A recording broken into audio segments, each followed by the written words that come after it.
जय श्री कृष्ण। आगे का वर्णन। सारा वैदिक ज्ञान अमोघ है और हिंदू इस ज्ञान को पूर्ण तथा अमोघ मानते हैं। उदाहरणतः गोबर पशुमल है और स्मृति या वैदिक आदेश के अनुसार यदि कोई पशुमल का स्पर्श करता है तो उसे शुद्ध होने के लिए स्नान करना पड़ता है, लेकिन वैदिक शास्त्रों में गोबर को पवित्र करने वाला माना गया है।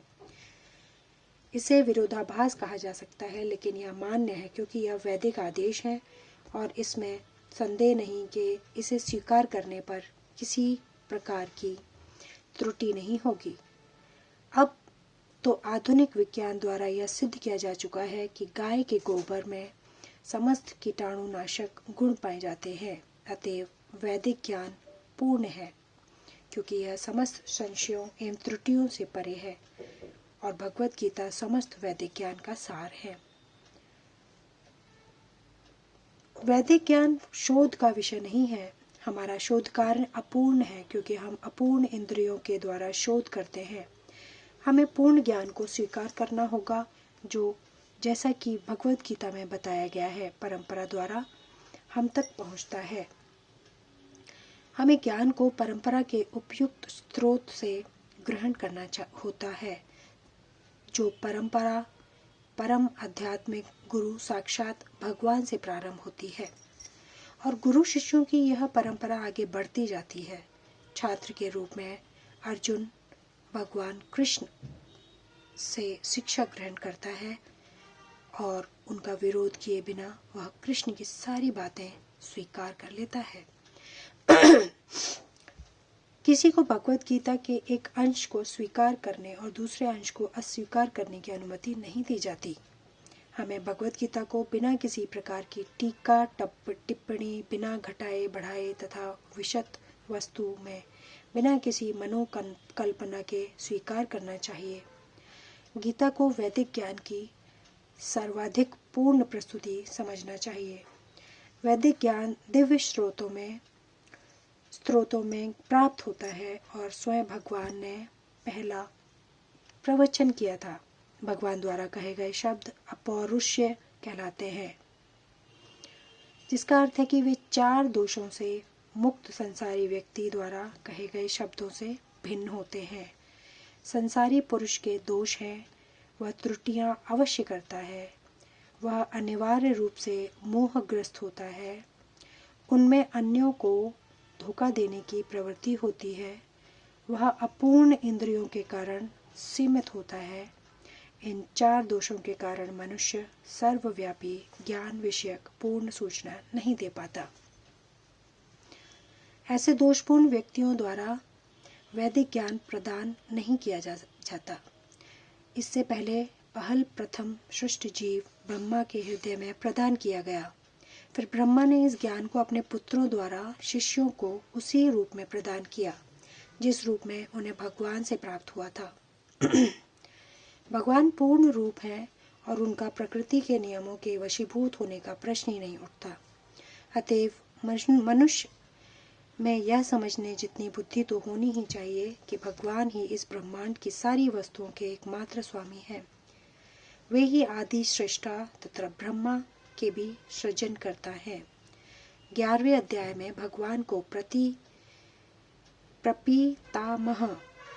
प्रपितामह के रूप में संबोधित किया गया है, क्योंकि ब्रह्मा को पितामह कहकर संबोधित किया गया है और वे तो इन पितामह के भी सृष्टा हैं।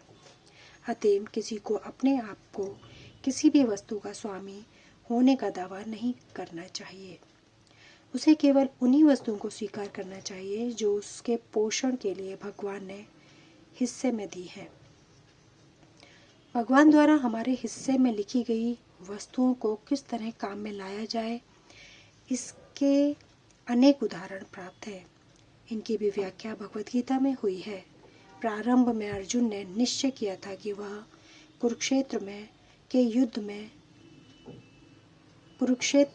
के युद्ध में नहीं लड़ेगा। यह उसका अपना निर्णय था। अर्जुन ने भगवान से कहा कि वह अपने ही संबंधियों को मारकर राज्य का भोग नहीं करना चाहता।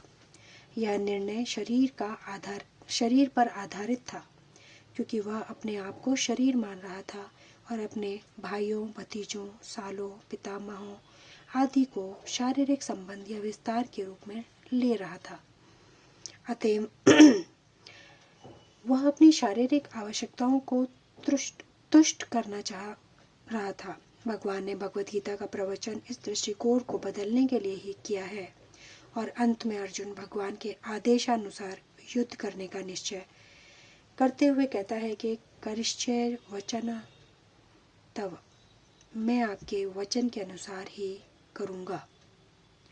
इस संसार में मनुष्य बिल्लियों तथा कुत्तों के समान लड़ने के लिए नहीं है। मनुष्यों को मनुष्य जीवन की महत्ता समझकर सामान्य पशुओं की भांति आचरण करना बंद कर देना चाहिए। मनुष्य को अपने जीवन के उद्देश्य को समझना चाहिए और इसका निर्देश सभी वैदिक ग्रंथों में दिया गया है, जिसका सार भगवत गीता में मिलता है। वैदिक ग्रंथ मनुष्यों के लिए है, पशुओं के लिए नहीं। एक पशु दूसरे पशु का वध करे तो कोई पाप नहीं लगता, लेकिन यदि मनुष्य अपनी अनियंत्रित स्वादेंद्रिय की दृष्टि से पशु वध करता है तो वह प्रकृति के नियम को तोड़ने के लिए उत्तरदायी है। भगवत गीता के स्पष्ट रूप में प्रकृति के गुणों के अनुसार 3 प्रकार के कर्मों का उल्लेख है: सात्विक कर्म, राजसिक कर्म और तामसिक कर्म। इसी प्रकार आहार में के भी 3 भेद हैं: सात्विक आहार, राजसिक आहार तथा तामसिक आहार। इन सबका विशद वर्णन हुआ है और यदि हम भगवत गीता के उपदेशों का ठीक से उपयोग करें तो हमारा संपूर्ण जीवन शुद्ध हो जाए और अंततः हम अपने गंतव्य को प्राप्त कर सकेंगे, जो इस भौतिक आकाश से परे है। वह गंतव्य स्थान सनातन आकाश का नित्य चिन्मय आकाश कहलाता है। इस संसार में हम पाते हैं कि प्रत्येक पदार्थ क्षणिक है। यह उत्पन्न होता है, कुछ काल तक रहता है, कुछ गौण वस्तुएं उत्पन्न करता है और क्षीण होता है और अंत में लुप्त हो जाता है। भौतिक संसार का यही नियम है, चाहे वह इस शरीर का दृष्टांत ले या फल या किसी अन्य वस्तु का। किंतु इस क्षणिक संसार में से परे एक अन्य संसार है जिसके विषय में हमें जानकारी है। उस संसार में अन्य प्रकृति है जो सनातन है। जीव को भी सनातन बताया गया है और 11वें अध्याय में भगवान को भी सनातन बताया गया है। हमारा भगवान के साथ घनिष्ठ संबंध है और चूंकि हम सभी गुणात्मक रूप से एक है, सनातन धाम, सनातन भगवान तथा सनातन जीव। अतएव गीता का सारा अभिप्राय हमारे सनातन धर्म को जागृत करना है, जो कि जीव की शाश्वत वृत्ति है। हम अस्थायी रूप से विभिन्न कर्मों में लगे रहते हैं, किंतु यदि हम इन क्षणिक कर्मों को त्याग कर परमेश्वर द्वारा प्रस्तावित कर्मों को ग्रहण कर लें तो हमारे ये सारे कर्म शुद्ध हो जाएं। यही हमारा शुद्ध जीवन कहलाता है। आगे का वर्णन आगे के उसमें। बाकी जय श्री कृष्ण।